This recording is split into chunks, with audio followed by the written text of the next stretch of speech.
ऐसी सिग्मा होती है सरफेस चार्ज डेंसिटी, ये किसी भी प्लेन की होती है, शीट की होती है। QV हाफ और Q स्क्वायर बाय 2C, ये तीन फॉर्मूले होते हैं। कोई डेरिवेशन की जरूरत नहीं है, डेरिवेशन कट चुकी है सिलेबस से आपके। सीधा सीधा आपको फॉर्मूला याद होनी चाहिए, और फॉर्मूला कम से कम याद होगा तो भाई कुछ कर पाओगे। तो मीटर ब्रिज पोटेंशियोमीटर सिलेबस में नहीं है CBSE के, मैं साफ बोल दूं। वेलोसिटी सेलेक्टर जो होता है वो E/B होता है, कितनी वेलोसिटी का चार्ज निकल करके भाग के आएगा, इलेक्ट्रिक फील्ड मैग्नेटिक फील्ड पर डिपेंड करता है उनकी वैल्यूज कितनी है। ऐसा कोई डेरिवेशन की जरूरत नहीं, लेकिन आपको फॉर्मूले याद होने चाहिए चाहिए चाहिए। क्या हाल चाल बच्चा बड़ी, क्लास 12th के सारे फॉर्मूलाज कंप्लीट एक सिंगल शॉर्ट लेक्चर के अंदर मैं लेकर के आया हूं। आप लोगों की हैवी डिमांड होती है कि सर जैसे जैसे हम लोग चैप्टर्स कंप्लीट करते जाएं हमें फॉर्मूला शीट मिलती जाए। तो भाई फॉर्मूला शीट नहीं, ये फॉर्मूला वन शॉट है, ठीक है। तो एक ही शॉट में सारे के सारे फॉर्मूलाज कवर है। देखो यार, इस वीडियो को एक बार में पूरा देखने का फायदा नहीं है। आप एक काम करो, आप इस वीडियो को सेव कर लो, अपने वॉच लेटर में रख लो, ठीक है ना, अपने पास व्हाट्सएप पे शेयर कर लो, ठीक है ना। ये वीडियो एक बार में पूरा देखने वाला नहीं है, मैं अभी से बोल रहा हूं। प्लीज जाकर के आप इस वीडियो को अपने पास व्हाट्सएप में कहीं स्टोर कर लीजिए, कहीं जाकर के इसको सेव कर लीजिए, कहीं प्लेलिस्ट में इसको ऐड कर लीजिए, क्योंकि ये आपको बार बार काम आने वाली चीज है। ये एक बार में पूरा देखने का कोई मतलब नहीं है, ठीक है ना। खैर, जो बच्चे रिवीजन पर्पस के लिए देख रहे हैं इस वीडियो को, वो भी देख सकते हैं, क्योंकि मैं जितने भी फॉर्मूला आपको आज बताने वाला हूं वो सारे के सारे कंप्लीट फॉर्मूला चैप्टर वाइज दिखाने वाला हूं, और साथ के साथ हम पूरे पूरे चैप्टर को दोहराएंगे भी, यानी कि चैप्टर फॉर्मूला के थ्रू हम लोग याद करने की कोशिश भी करेंगे कहां पर हमने क्या पढ़ा था। तो जो बच्चा रिवीजन पर्पस से देखना चाहे वो तो डेफिनेटली देख ही देख सकता है। बाकी बच्चों से अनुरोध है, मैं आपको जैसे ही एक फॉर्मूला शीट दिखाऊंगा, एक पेज दिखाऊंगा, मैं साइड हो जाऊंगा। आप चाहे तो उसका स्क्रीनशॉट ले सकते हो, आप चाहे तो उसका प्रिंट आउट ले सकते हो। इस नोट्स के जो PDF होगी वो नीचे डिस्क्रिप्शन खोल करके आप देखोगे तो आपको सबसे पहला लिंक जो है वो डिस्क्रिप्शन में इन्हीं नोट्स का मिल जाएगा। तो वहां से जाकर के आप नोट्स भी इजीली डाउनलोड कर सकते हो, ठीक है। तो ये वीडियो आपको तब तक काम आनी है, इसलिए बोल रहा हूं सेव करके रख लो। ये वीडियो आपको तब तक काम आनी है जब तक आप लोग के बोर्ड एग्जाम्स नहीं हो जाते क्लास 12th फिजिक्स के। आइए बिना समय गवाए सारे के सारे फॉर्मूला वन शॉट के अंदर देखते हैं। सबसे पहले हम लोग चलते हैं पहले चैप्टर पर, इलेक्ट्रिक चार्जेस एंड फील्ड। देखो यार, सबसे पहला फॉर्मूला यहां पर आता है क्वांटाइजेशन ऑफ चार्ज का, ठीक है ना। नंबर ऑफ इलेक्ट्रॉन्स निकालने के लिए ये फॉर्मूला ही है जो कि सब जगह पर आगे भी यूज होता हुआ दिखता है। अदरवाइज ये क्यू का मतलब होता है नेट चार्ज कितना एक बॉडी के ऊपर है। This E stands for electronic charge. इसके बाद कूलम्स लॉ आता है, F equal to 1/4 Q1 Q2 by R square, आपने देखा हुआ फॉर्मूला है। इसके अलावा इलेक्ट्रिक फील्ड होती है 1/4 Q बाय आर स्क्वायर, के क्यू बाय आर स्क्वायर भी बोलते हैं इसको हम, ठीक है ना। और वैसे इलेक्ट्रिक फील्ड का फॉर्मूला आता कहां से है, तो फोर्स के फॉर्मूले को टेस्ट चार्ज से डिवाइड करके आता है। यानी यही वाला फोर्स का फॉर्मूला टेस्ट चार्ज से डिवाइड होगा, टेस्ट चार्ज से टेस्ट चार्ज कट जाएगा, और इलेक्ट्रिक फील्ड का फॉर्मूला जो बनता है वो के क्यू बाय आर स्क्वायर बनता है। फोर्स और इलेक्ट्रिक फील्ड के बीच में ये जो रिलेशन है ये भी काफी काम का है। F equal to QE, electric force होती है F बराबर QE। फिर इलेक्ट्रिक डायपोल आता है। डायपोल का मीनिंग होता है चार्ज इनटू 12। ये 12 क्या है भाई, ये पूरा लेंथ है डायपोल की, कंप्लीट लेंथ को हम 12 लेते हैं। ये नेगेटिव हुआ, ये पॉजिटिव हुआ, तो इनके बीच में ये जो डिस्टेंस है इट इज कॉल्ड 12, ठीक है ना। इसको 12 क्यों लिख रहे हैं, क्योंकि आधा आधा L है, कई कई जगहों पर काम आता है, जैसे कि एक्सियल पॉइंट, इक्वेटोरियल पॉइंट की डेरिवेशंस में। भाई डेरिवेशन इंपॉर्टेंट है, मैं साथ के साथ आपको बताता जाऊंगा। अपने पास स्टार मार्क करते जाना, या फिर एक जगह पर इसको टाइप कर लो, चाहे तो कमेंट सेक्शन में ही टाइप कर जाओ, ताकि आप जब दोबारा इस वीडियो पर आओ तो आपका कमेंट सबसे ऊपर मिलेगा आपको, ठीक है ना। तो कमेंट्स के अंदर ही टाइप कर लो इंपॉर्टेंट डेरिवेशंस, उसके अंदर एक्सियल पोजीशन की, इक्वेटोरियल पोजीशन की वेरी वेरी इंपॉर्टेंट डेरिवेशन है, वेरी वेरी इंपॉर्टेंट। इसके अलावा टॉर्क के ऊपर भी बेटा सवाल आता है। टॉर्क होता है P क्रॉस ई, PE साइन थीटा। न्यूमेरिकल काफी देखने को मिलता है, लेकिन बहुत इजी न्यूमेरिकल होता है, ऐसी कोई प्रॉब्लम होती नहीं इसको करने में। फिर फ्लक्स की बारी आती है। फ्लक्स होता है भाई E vector dot A vector, यानी EA cos थीटा, और इसको इंटीग्रेशन में E डॉट DA लिखते हैं हम लोग, जो कि गॉस लॉ में काफी काम आता है। गॉस लॉ पर आते हैं। E डॉट DA, गॉस साहब ने कहा था कि चार्ज एनक्लोज्ड अपॉन में एप्सिलॉन नॉट के बराबर होता है। किसी भी स्फीयर के अंदर जितना भी चार्ज है, उसी की वजह से जो इलेक्ट्रिक फील्ड प्रोड्यूस होती है वो इस तरीके से निकल करके आएगी। लेकिन ये इलेक्ट्रिक फील्ड सभी चार्जेस के लिए होती है, चाहे वो अंदर चार्जेस हो चाहे वो बाहर चार्जेस हो। लेकिन यहां पर जो चार्ज इनक्लोज लिखना है वो केवल अंदर वाले चार्ज का ही लिखना है। आगे बढ़ते हैं फटाफट से। ऐसे ही इसी फॉर्मूला को यूज करके हम लाइन चार्ज के लिए, शीट के लिए, शेल के लिए, और ये वाला जो पार्ट है ये आपका CBSE बोर्ड में नहीं है, लेकिन स्टेट बोर्ड्स के अंदर कुछ कुछ जगह पर ये अभी भी है, ठीक है ना। तो मैंने इसलिए लिख दिया यहां पर आप लोग के लिए।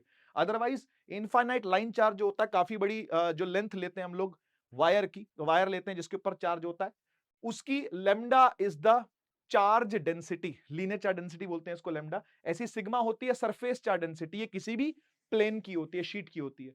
शेल की बात करें तो अंदर से खाली है, होलो शेल है, होलोस्फेयर है। होलोस्फेयर के अंदर इलेक्ट्रिक फील्ड कोई नहीं होती है। आउटसाइड इलेक्ट्रिक फील्ड और सरफेस पर electric field capital R square small R square के डिफरेंस से होती है, इसके अलावा और कुछ नहीं है इसके अंदर। आगे चलते हैं हम लोग सेकंड चैप्टर पर, ठीक है ना। दिस इज सेकंड चैप्टर, मैं साइड हो रहा हूं, जो स्क्रीनशॉट लेना चाहे वो साथ के साथ ले सकता है, ठीक है। सेकंड पे चलते हैं, इलेक्ट्रोस्टैटिक पोटेंशियल एंड कैपेसिटेंस। सबसे पहली चीज जो यहां पर आती है वो आता है पोटेंशियल डिफरेंस की बातें। देखो वोल्टेज जो होती है, जो पोटेंशियल होता है वो वर्क डन अपॉन में चार्ज होता है, जिसको के क्यू बाय आर भी लिखते हैं, के क्यू बाय आर भी लिखते हैं। पोटेंशियल डिफरेंस का मतलब होता है कि भाई बी से ए ले जाने में कितना अपने को पोटेंशियल लग रहा है, work done from A to B divide by charge, कोई हम वीबी माइनस वीए लिखते हैं। इसके बाद चार्ज पर कितना वर्क डन हुआ वो भी सेम फॉर्मूले से आ जाएगा, बस चार्ज जाके वहां मल्टीप्लाई हो जाता है डेल्टा वी के साथ, तो वर्क डन निकाला जा सकता है। एक चीज और होती है पोटेंशियल ग्रेडियंट, जिसमें इलेक्ट्रिक फील्ड और पोटेंशियल के बीच में रिश्ता दिया जाता है। बहुत छोटा सा फॉर्मूला है, DV by D R with a minus sign. ये माइनस साइन इसलिए आता है क्योंकि जब हम इलेक्ट्रिक फील्ड की डायरेक्शन में बढ़ते हैं तो पोटेंशियल डिके करने लगता है, पोटेंशियल डिक्रीज करने लगता है, इसी कारण से minus DV by D R यहां पर देखने को मिल रहा है।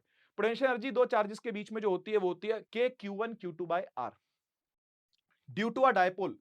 ये भी इंपॉर्टेंट है, इसकी भी डेरिवेशन पूछी जा सकती है आपसे कि एक्सियल पॉइंट पर कितना पोटेंशियल होता है, इक्वेटोरियल पर हमेशा जीरो होता है। जनरल पॉइंट के लिए डेरिवेशन इंपॉर्टेंट है, प्लीज इसको अपने पास कमेंट सेक्शन में नोट करिएगा। पोटेंशियल एनर्जी ऑफ डायपोल, ये भी डेरिवेशन पूछी जाती है जो कि वर्क डन तक आकर के खत्म होती है, तो ये एक इंपॉर्टेंट टॉपिक है, मैं स्टार मार्क कर रहा हूं, आपको इसको भी कमेंट सेक्शन में पॉज करके लिख लेना है। अपने कमेंट्स के अंदर जो आपके नाम से कमेंट आ रहा होगा ना इस वीडियो के नीचे, वो आपको बार बार हाईलाइट करवाएगा, बार बार इस वीडियो पर लेकर के आएगा, और जब भी आप आओगे आप देखोगे हाँ ये सारी डेरिवेशन सर ने इंपॉर्टेंट बताई है, ये तो मुझे करनी ही करनी है। अच्छा एक बात मैं आपसे और पूछना चाहता हूं, आप इस वीडियो के नीचे एक बार डिमांड करना, ये चीज मुझे बताना कि क्या आपको सारी की सारी डेरिवेशंस वन शॉट में चाहिए क्या?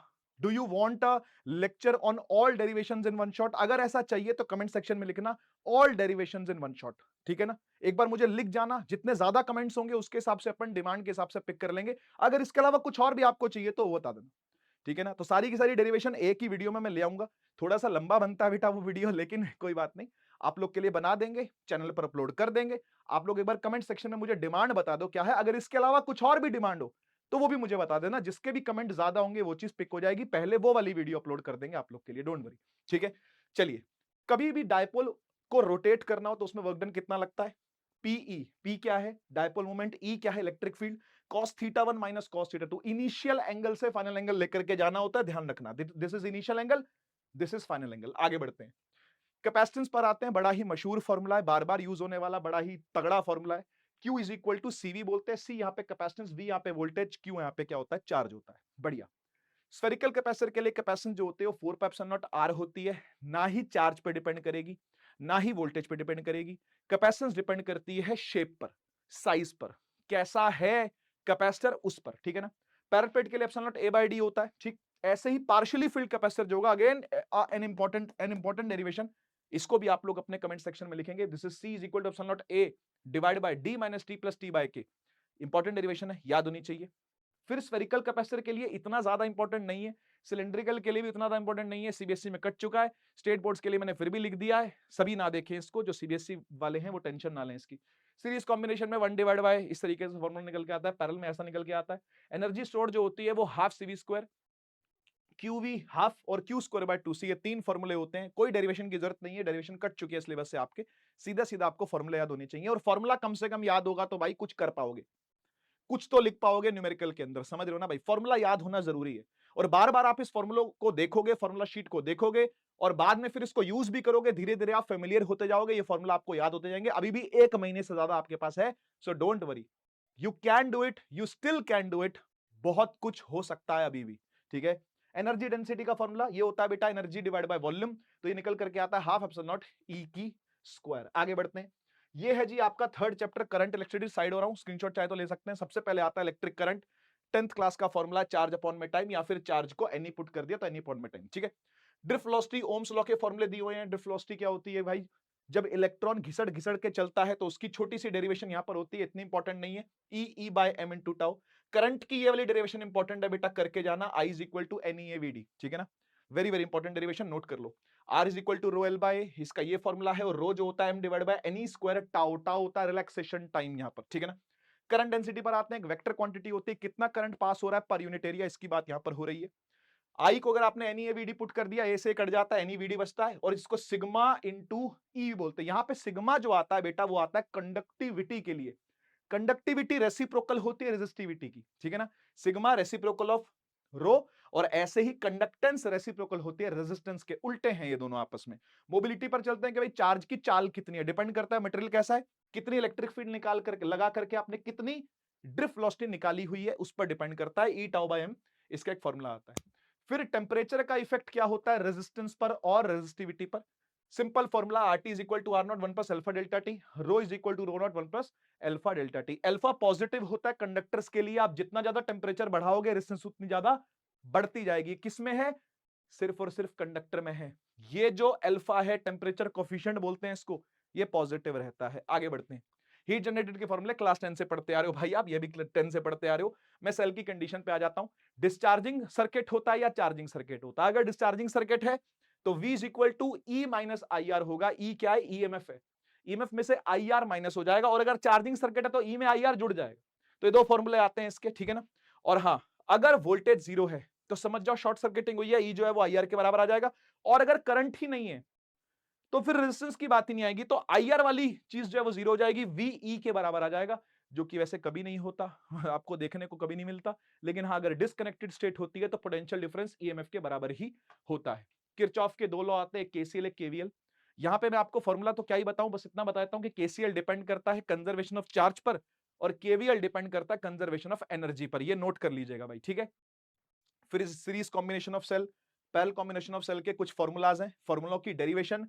पैरेलल के लिए वाली तो इंपॉर्टेंट है, सीरीज वाली में कुछ भी नहीं है करने को, सीधा सीधा ईएमएफ ऐड कर देनी है। रेजिस्टेंस भी सीरीज में सीधी सीधी ऐड हो जाएगी। पैरेलल के अंदर 1/r वाला फॉर्मूला रेजिस्टेंस का है, इंटररेजिस्टेंस की बात हो रही है। और ईएमएफ का फॉर्मूला जो है इसी की डेरिवेशन करने को मैं आपको बोल रहा हूं, E1/r1 + E2/r2 divide by 1/r1 + 1/r2। इस तरीके की डेरिवेशन एक लंबी चौड़ी सी इसकी बनती है, थोड़ा देख लेना। अगर मुंह सेल के इधर उधर कर दिया जाए तो प्लस माइनस का भी अंतर आता है, इसलिए दोनों यहां पर लिख दिए गए हैं। आगे बढ़ते हैं। इंटरनेशनल निकाल लियो तो small r is equal to E/v-1, और कैपिटल R ये फॉर्मूला है जाना माना। व्हीटस्टोन ब्रिज आप जानते हो, मीटर ब्रिज पोटेंशियोमीटर सिलेबस में नहीं है सीबीएसई के, मैं साफ बोल दूं। काफी बच्चे कंफ्यूजन में हैं, वो सोच रहे हैं कि मीटर ब्रिज हमारे सीबीएसई कोर्स में, भैया नहीं है। आपके प्रैक्टिकल्स के अंदर मीटर ब्रिज है, ठीक है, जो कि व्हीटस्टोन ब्रिज पे ही डिपेंड करता है। व्हीटस्टोन ब्रिज अगर आपको आता होगा मीटर ब्रिज कर पाओगे, लेकिन प्रैक्टिकल्स में है वो, थ्योरी में नहीं है। एनसीईआरटी खोल के देखो नहीं मिलेगा, स्टेट बोर्ड्स के अंदर जरूर है। तो मैंने फॉर्मूला यहां पर उनके लिए भी दिए हैं। आगे बढ़ते हैं। फिर आता भाई चौथा चैप्टर, ये भी एक बल्कि चैप्टर है, बड़ा चैप्टर है। इसमें सबसे पहले आता है बायट-सैवर्ट लॉ। बायट-सैवर्ट लॉ ये कहता है कि भाई कोई भी कंडक्टर अगर है तो उससे कितना थीटा पर, कितने थीटे पर कोई पॉइंट है तो वहां पे कितनी मैग्नेटिक फील्ड होगी, वो इस फॉर्मूले से निकल करके आती है। आइडियल sin थीटा अपॉन में r स्क्वायर और म्यू नॉट बाय 4 पाई, एक कांस्टेंट आगे लगता है। म्यू नॉट क्या होता है, परमिएबिलिटी होता है फ्री स्पेस की। इसके बाद फाइनाइट वायर के द्वारा मैग्नेटिक फील्ड जो होती है वो sin φ1 sin φ2, किसी पॉइंट से कितना ऊपर और कितना नीचे देख रहे हैं तो φ1 φ2 वहां से निकल करके आता है। थोड़ी सी थ्योरी आपको देखनी पड़ेगी डिटेल में, तो आपको समझ में आएगा φ1 φ2 क्या है। फिलहाल तो फॉर्मूले दिखा रहा हूं मैं आपको खाली। Magnetic field due to infinite length, हाँ जी, अगर इनफाइनाइट लेंथ है तब क्या करोगे, तब सीधा सीधा mu nought I by 2 pi R formula होता है। लूप के लिए mu nought ni by 2a, A क्या है, रेडियस है बेटा यहां पर, ठीक है। n का मतलब क्या, नंबर ऑफ टर्न्स है, कितने नंबर ऑफ टर्न्स आपने यहां पर दे रखे हैं। ऐसी लूप में देखें अगर किसी, और उसकी एक्सिस पर देखें, ये लूप है और उसकी एक्सिस पर देखें, तो ये आपका फॉर्मूला होता है। एम्पियर सर्किटल लॉ पर आते हैं, very very important formula. B dot DL का लाइन इंटीग्रल जो होता है वो mu nought into I enclosed. I enclose का मतलब कितना करंट, कितना नेट करंट किसी एम्पियरेंस लूप के द्वारा एनक्लोज्ड डायरेक्शन के साथ उसको लिया जाता है, तब एम्पियर सर्किटल लॉ निकलता है। किसी भी सोलेनॉइड के अंदर जो मैग्नेटिक फील्ड होती है म्यू नॉट एनआई होती है। कुछ बच्चे 10 से इस बात को जानते हैं, नहीं जानते कोई बात नहीं, अब जान लो ठीक है। मैग्नेटिक फील्ड एंड्स पर क्या होती है, आधी हो जाती है, जितनी अंदर है उसकी आधी उसके कोनों पर होगी। फोर्स किसी भी मूविंग चार्ज पर कितनी लगती है जब वो मैग्नेटिक फील्ड में जाता है, तो Q V B sine theta निकल के आता है। वेक्टोरियली देखे तो Q into V cross B आएगा, सही बात है। लॉरेंट्स फोर्स का मतलब हो गया इलेक्ट्रिक फोर्स भी लग रही है, मैग्नेटिक फोर्स भी लग रही है, दोनों का वेक्टर सम जो होता है वही लॉरेंट्स फोर्स टोटल फोर्स होती है किसी भी चार्ज पर। इलेक्ट्रोमैग्नेटिक फोर्स भी कहते हैं इसको। फिर हम आते हैं फोर्स ऑन सीसी मतलब कौन, करंट कैरिंग कंडक्टर। ये इसी से निकल करके आता है, इतनी इंपॉर्टेंट डेरिवेशन नहीं है, लेकिन F is equal to I L cross B करना है आपको इसको, ठीक है ना। बिल साइन थीटा या I L B sine theta इसको लिखते हैं। वेलोसिटी सेलेक्टर जो होता है वो ई बाय बी होता है, कितनी वेलोसिटी का चार्ज निकल करके भाग के आएगा, इलेक्ट्रिक फील्ड मैग्नेटिक फील्ड पर डिपेंड करता है उनकी वैल्यूज कितनी होंगी। दो पैरेलल, हाँ इंपॉर्टेंट डेरिवेशन भाई ये, ठीक है ना। F by L, force divide by length जो होता है वो mu nought by 2 pi I1 I2 by R। R दोनों करंट वायर्स के बीच का डिस्टेंस होता है और ये करंट दोनों के अंदर चल रहा होगा वो ऊपर रखा जाएगा। फिर आता है मोशन ऑफ चार्ज किसी भी मैग्नेटिक फील्ड में कितना होगा। तो भाई अगर थीटा 0 होगा या 180 होगा तो फोर्स नहीं होती है, ठीक है ना। लेकिन अगर थीटा 90 हुआ तो सर्कुलर पाथ बनाता है। अब सर्कुलर पाथ बनाता है तो सारी की सारी डेरिवेशन वेरी वेरी इंपॉर्टेंट है भैया। यहां पर भी मैं स्टार लगा रहा हूं, अपने पास नोट कर लो, कमेंट सेक्शन खुला रखो, सुनते जाओ और खुला भी रखो कमेंट सेक्शन, आपके काम आएगा सारा ये, ठीक है ना। रेडियस का फॉर्मूला, कितनी रेडियस बनेगी, MB by QB, time period 2 pi M by QB, frequency इसका उल्टा कर दो, ठीक है ना। जनरल केस जो है वो हेलिकल पाथ का बनता है, कितना आगे बढ़ेगा, पिच निकालने का फॉर्मूला ये रहा, टाइम पीरियड निकालने का ये रहा, रेडियस निकालने का ये रहा, बहुत सिंपल है। Torque on coil in magnetic field थोड़ी इंपॉर्टेंट है, थोड़ी इंपॉर्टेंट बोल रहा हूं, ज्यादा नहीं, क्योंकि गैल्वेनोमीटर के अंदर भी यूज होती है इसीलिए, ठीक है ना। ये बीना साइन थीटा या नियाब साइन थीटा होती है। इसमें एम जो है एनआईए, एनआईए का मतलब क्या हुआ, नंबर ऑफ टर्न्स, कितना करंट और कितना एरिया है उसका, उससे उसकी मैग्नेटिक मोमेंट निकल करके आती है, एम क्रॉस बी इसका टॉर्क का फॉर्मूला निकल के आता है। जैसे पी क्रॉस ई होता है वैसे यहाँ पे एम क्रॉस बी होता है। फिर गैल्वेनोमीटर कांस्टेंट इज जी, के डिवाइड बाय एनबीए, और ये एनआईएबी इज इक्वल टू के थीटा से निकल करके आ रहा है। सेंसिटिविटी किसी भी गैल्वेनोमीटर की जो होती है, करंट सेंसिटिविटी, वो दो प्रकार की सेंसिटिविटी होती है, करंट सेंसिटिविटी, वोल्टेज सेंसिटिविटी। ये एनबीए बाय के या एनबीए बाय के आर होती है वोल्टेज वाली, आर मतलब रेजिस्टेंस डिवाइड में आ जाती है, बस खत्म, ठीक है ना। एमीटर कैसे बनाते हैं भाई, एमीटर बनाते हैं शंट में लगा करके पैरेलल में, वोल्ट मीटर लगाते हैं सीरीज में बड़ा रेजिस्टेंस, तो उसके लिए यहां पर ये कंडीशंस दी हुई है आपको, ठीक है। आगे बढ़ता हूं, चलिए फिफ्थ चैप्टर पर आते हैं, ये है magnetism and matter. Easy chapter है, ज्यादा कुछ नहीं है इसके अंदर, सुन लो।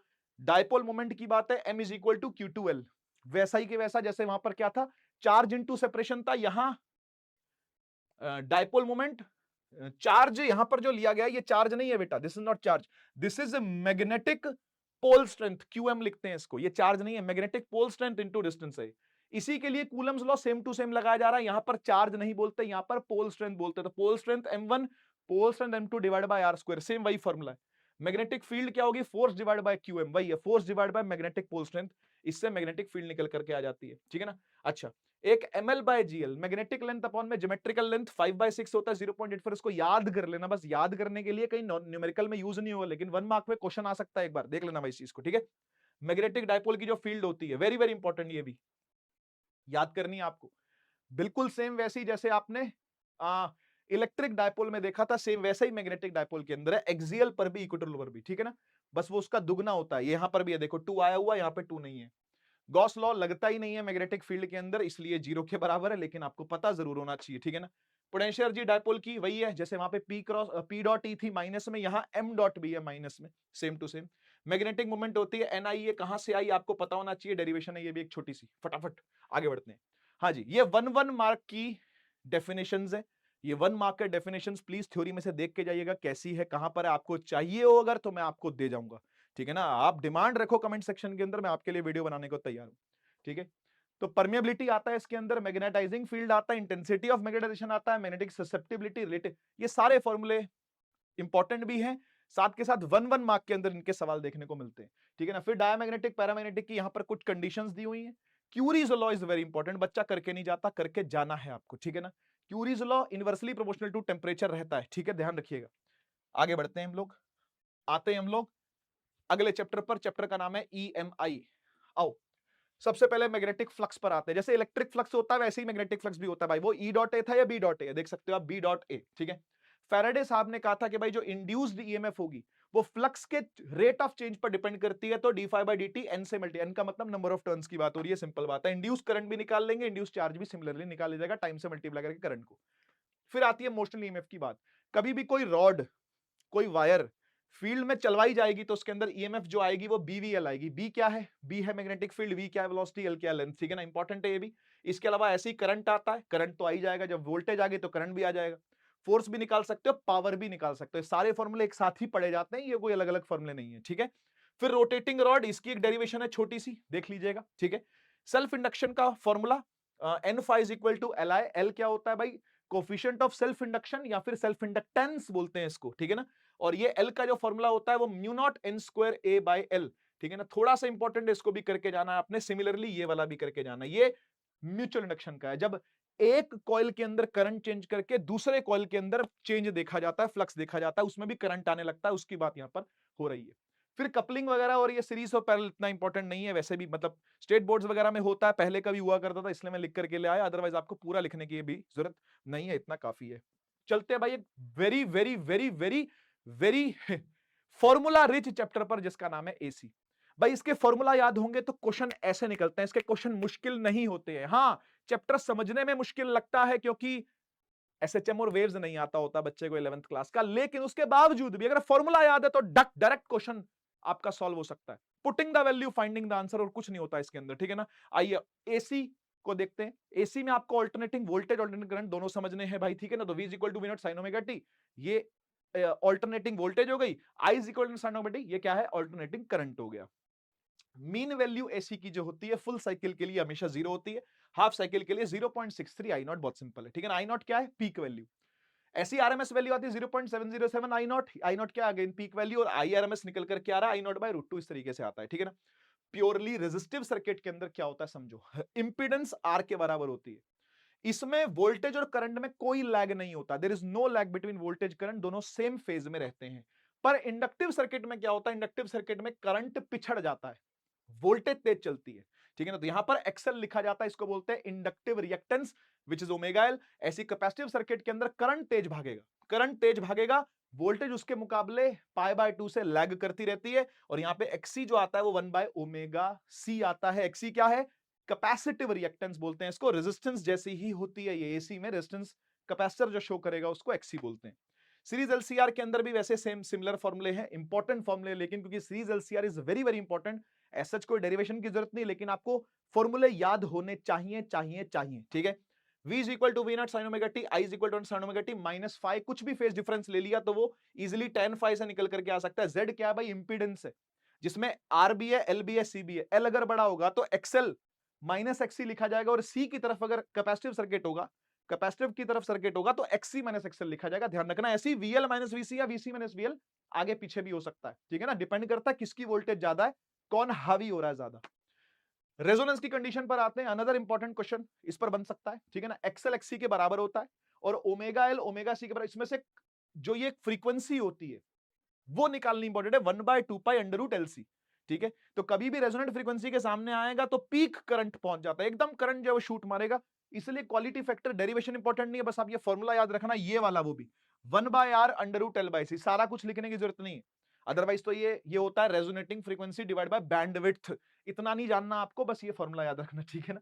पावर डिसिपेशन पर आते हैं। पावर एवरेज जो होगी वो ईआरएमएस आईआरएमएस cos फाई होगी। cos फाई क्या बेटा, दोनों के बीच का फेज का एंगल है। ये भी सीरीज एलसीआर में से ही इस तरीके से निकल करके आ रहा है, ठीक है। Wattless current I naught sine phi, ठीक, बढ़िया। एसी जनरेटर एनबीए omega sine omega t, AC generator पढ़ना पड़ता है आपको। ट्रांसफॉर्मर आता है फिर एक चीज, हाँ, ट्रांसफॉर्मर दो प्रकार के होते हैं, एक होता है आइडल, एक होता है नॉन आइडल, मतलब कि रियल। देखो आइडल वाला जो होगा उसमें पी इन पी आउट बराबर होते हैं, यानी ये जो फॉर्मूला लग रहा है ये आइडल के लिए लग रहा है। रियल के लिए क्या होगा कि भाई आपको देखना पड़ेगा कि उसकी एफिशिएंसी क्या है, तो एफिशिएंसी वाला concept is very very important in case of transformer. आगे चलते हैं, आते हैं भाई ईएम वेव्स पर। ईएम वेव्स में बहुत ज्यादा न्यूमेरिकल रिच चीजें नहीं आती हैं, कॉन्सेप्ट रिच आती हैं, एक आधी जगह पर न्यूमेरिकल कहीं आएगा तो आएगा, ठीक है ना। जैसे डिस्प्लेसमेंट करंट पर न्यूमेरिकल देखा जाता है, ये होता है epsilon naught d phi E. ये क्या है, ये इलेक्ट्रिक फ्लक्स है डिवाइड बाय टाइम, मतलब इलेक्ट्रिक फ्लक्स के चेंज से डिस्प्लेसमेंट करंट पैदा हो रहा है, उसकी वजह से मैग्नेटिक फील्ड पैदा हो रही है। इसलिए पकड़ा गया कि भाई इलेक्ट्रिक फील्ड मैग्नेटिक फील्ड को जन्म दे रही है और मैग्नेटिक फील्ड इलेक्ट्रिक फील्ड को जन्म दे रही है, दोनों एक दूसरे के पूरक है। यही बात पड़ी जाती है वेव्स के अंदर। फिर एम्पियर लॉ को थोड़ा सा मॉडिफाई कर दिया, ये एनक्लोज करंट तक था, लेकिन इसमें डिस्प्लेसमेंट करंट को भी घुसा दिया जाता है बाद में, ठीक है ना। और बाकी तो जाने माने फॉर्मूले हैं। हाँ, स्पीड ऑफ ईएमएफ देख सकते हो आप, 1 अपॉन में अंडर रूट एप्सिलॉन नॉट और म्यू नॉट दोनों आते हैं, ठीक है। और किसी मीडियम के अंदर सी डिवाइड बाय म्यू और एप्सिलॉन आर होंगे, ठीक। बाकी ये तो एक एनर्जी डेंसिटी की कंडीशन है, कोई बात नहीं। हाँ, रेडिएशन प्रेशर देख सकते हो आप, है ना, आई डिवाइड बाय सी। और हाँ देखो यार, वायलेट से अगर आप रेड की तरफ चलोगे तो वेवलेंथ जो है वो बढ़ती है, ठीक है जी, और ऊपर जाओगे तो फ्रीक्वेंसी जो है वो बढ़ती है, मतलब समझ जाना वेवलेंथ फ्रीक्वेंसी में उल्टा रिश्ता है, ठीक जी, समझ गए ना। तो ये सब चीजें अपने पास नोट कर लीजिएगा, ठीक है। और इसकी शॉर्ट फॉर्म पता है ना, गाड़ी XUV इन माई रेंज, गाड़ी XUV इन माई रेंज, ठीक है जी, वेरी वेरी इंपॉर्टेंट, नोट कर लीजिएगा इसको भी। आगे चलते हैं, रे ऑप्टिक्स पर आते हैं, ठीक है ना। अगेन एक फॉर्मूला रिच चैप्टर है और इसमें से न्यूमेरिकल खूब आते हैं तो अच्छे से प्रैक्टिस करके जानी है आपको, ठीक है ना। सिंपल से स्टार्ट करते हैं, बिल्कुल 10th क्लास की चीजें हैं सारी। आई और आर बराबर होता है रिफ्लेक्शन के अंदर। Mirror formula 1/f = 1/u। Magnification का फॉर्मूला hi/ho या -v/u। Focal length radius of curvature के डिवाइड बाय 2 होती है लगभग। फिर ये स्नेल्स लॉ आता है which is sin i by sin r, जो कि रिफ्रैक्टिव इंडेक्स के बराबर ही होता है ना। और इसको अगर आप नॉर्मली लिए, जैसे μ2, 1 लिखा हुआ है तो μ2/μ1 हो जाएगा, और इसका उल्टा वेलोसिटीज का रेशियो होता है। देखो μ2 ऊपर आया हुआ है तो v2 नीचे आया हुआ है, और μ1 यहाँ हुआ तो v1 यहाँ हुआ है, ठीक है। लेटरल शिफ्ट का फॉर्मूला आप देख सकते हो, derivation again not important. Critical angle ये आता है भाई TIR के अंदर, ठीक है ना, देख लीजिएगा इसको। और फिर स्फेरिकल सरफेस की जो रिफ्रैक्शन है बेटा, it is an important derivation, ठीक है ना, नोट कर लो इसको आप, नोट कर लो। लेंस मेकर ये साथ साथ ही आती है दोनों, ये आ जाएगी तो ये भी आ जाएगी, ठीक है ना।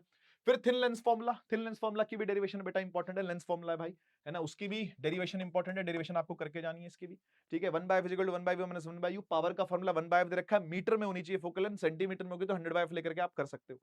मैग्निफिकेशन hi/ho v/u, और उसी से ही फॉर्मूले आगे के बना रखे हैं। लेंसेज अगर आपने कंबाइन कर दिए तो उनकी मैग्निफिकेशन मल्टीप्लाई हो जाती है, फोकल लेंथ रेसिप्रोकल होके ऐड होती है भाई, ठीक है ना।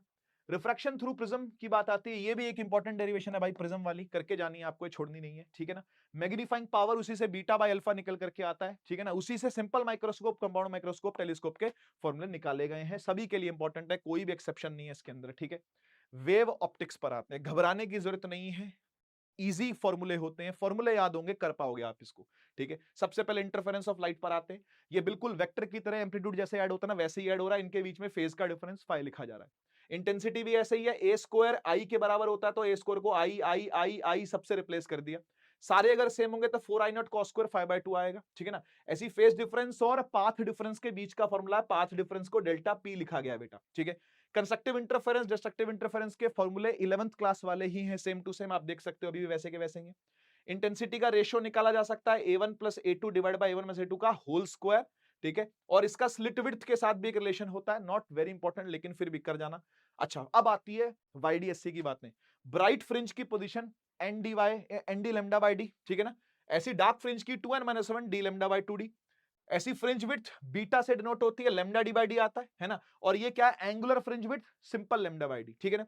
फिर ये पाथ डिफरेंस दिया हुआ डिफ्रैक्शन का d sin थीटा होता है, इसमें पोजीशन उल्टी हो जाती है भाई, ठीक है ना। जो सेकेंडरी मिनिमा होगा 1 लैम्डा होगा, और जो मैक्सिमम होगा 2n + 1 λ/2, इस तरीके से पाथ डिफरेंस देखने को मिलता है। फिर ये विड्थ बता दिए, width is not very very important लेकिन फिर भी लिख तो जाना ही आप इसको, ठीक है ना, ज्यादा फॉर्मूले नहीं है इसके अंदर। फिर हम आते हैं डुअल नेचर पर, नॉट वेरी फॉर्मुला रिच लेकिन फिर भी आपको फॉर्मूले थोड़े थोड़े देख के चलने हैं इसके। वर्क फंक्शन बड़ा सिंपल सा कॉन्सेप्ट है कि भाई मेटल कितना अलाउ करता है अपने अंदर एनर्जी रखना, और फिर उसके बाद तैयार करेगा इलेक्ट्रॉन को छोड़ने के लिए, hc/λ0 या hν0। ऐसी फोटोन का मोमेंटम h/λ होता है, रेस्ट मास फोटोन का 0 होता है, काइनेटिक मास देख सकते हो आप। आइंस्टीन की इक्वेशन क्या है कि भाई जब आकर के लाइट गिरेगी तो hν होगी, उसमें से कुछ हिस्सा वर्क फंक्शन में जाएगा, बचा हुआ काइनेटिक एनर्जी ले जाएगा इलेक्ट्रॉन, ठीक है ना, भाग जाएगा। मैक्सिमम काइनेटिक एनर्जी यहां से आ सकती है। फोटोन की एनर्जी hν hc/λ, ये सब केमिस्ट्री के अंदर फॉर्मूले आपने देखे हुए हैं, इंपॉर्टेंट है भाई, ठीक है ना, इंपॉर्टेंट है। D ब्रॉई wavelength h/p h/mv h/√2mk, ये सारे फॉर्मूले वेरी वेरी इंपॉर्टेंट, ठीक है। डी ब्रॉई वेवलेंथ ये वाला फॉर्मूला चलता है भाई, ठीक है ना, ये वाला भी चलता है, ठीक है, दोनों चलते हैं, तो करके जाइएगा इसको भी। एटम्स पर आते हैं, अगेन एक और फॉर्मूला रिच चैप्टर है, खूब सारे फॉर्मूले इसके अंदर, लेकिन ऐसा कुछ घबराने वाली बात नहीं। इंपैक्ट पैरामीटर आता है सबसे ऊपर, कॉट लगता है θ/2 इसके अंदर, ठीक है ना। फिर क्लोजेस्ट अप्रोच क्या होती है कि भाई कितने पास आ करके वो मुड़ गया, जिससे कि आप बेसिकली डेंसिटी या रेडियस निकाल पाते हो न्यूक्लियस की, वो यहीं से ही आता निकल के। बोर्स क्वांटाइजेशन क्या है कि भाई जो MVR होता है, यानी जो एंगुलर मोमेंटम होता है, वो NH/2π के बराबर होता है, वहीं से ही निकलती है सब चीजें। स्पीड ऑफ इलेक्ट्रॉन निकलेगा, देखो ये याद करना, ये याद करना, पूरा वो वाला याद करने की जरूरत नहीं है, ये याद करना, ये याद करना, ठीक है ना, ये याद होना चाहिए आपको, ऐसी पोटेंशियल एनर्जी, टोटल एनर्जी, ठीक है, ये वाला Z² / ये, ठीक है। फिर ये स्पेक्ट्रम वाले तो आते हैं, आपको केमिस्ट्री भी पढ़ते हो यार, ये चीज तो है ना भाई, कि कहां से कहां आया। N2 से N1 आया तो पहले जहां पे गिरा है वहां का लिखना है, और जहां से आया वो बाद में लिखना है, ठीक है ना। रेडबर्ग कांस्टेंट, लाइमन सीरीज, सबके सब सीरीज में डाल करके यहाँ पर बने हुए हैं, बहुत इजी है, कोई मुश्किल वाली बात नहीं है, ठीक है ना। लास्ट आते हैं हम लोग न्यूक्लियाई और सेमीकंडक्टर पर। न्यूक्लियर कंपोजिशन जो होती है भाई, A-Z न्यूट्रॉन निकल करके आते हैं इससे। रेडियस ऑफ न्यूक्लियस जो होती है 1.2 फर्मी के आसपास, जो R0 है वो दिया जाता है, अदरवाइज मास नंबर के क्यूब रूट पे डिपेंड करती है वो। डेंसिटी ऑफ न्यूक्लियस फिक्स रहती है भाई। एटॉमिक मास यूनिट की दी हुई है, मास डिफेक्ट, हाँ ये चीज करके जाना भाई, डेरिवेशन भी है इसकी छोटी सी, ठीक है ना। ऐसी बाइंडिंग एनर्जी की भी डेरिवेशन आती है निकल करके, इजी है बहुत लेकिन, ठीक है। अच्छा, सेमीकंडक्टर पर आते हैं, एनी इंटू, कोई डेरिवेशन नहीं है इसके अंदर, बहुत सिंपल फॉर्मूले। N into NH NI square होता है, क्योंकि ये चार्ज कैरियर इलेक्ट्रॉन, ये चार्ज कैरियर होल का मल्टीप्लिकेशन करंट का जो नॉर्मल बनेगा उसके स्क्वायर के बराबर होगा। डायनामिक रेजिस्टेंस जो होगा वो delta V by delta I. ऐसी conductivity resistivity not very important, half wave rectifier आप वगैरह देख सकते हो, इसमें और कुछ भी नहीं है। ठीक है जी, तो मेरी तरफ से आज के लिए इतना बहुत है। आप लोग चाहें तो प्लीज डिमांड रखिएगा कमेंट सेक्शन के अंदर, आपकी डिमांड पूरी कर दी जाएगी। मिलते हैं हम एक और लेक्चर के अंदर, तब तक के लिए take care, bye bye. Bharat माता की जय, जय हिंद, वंदे मातरम।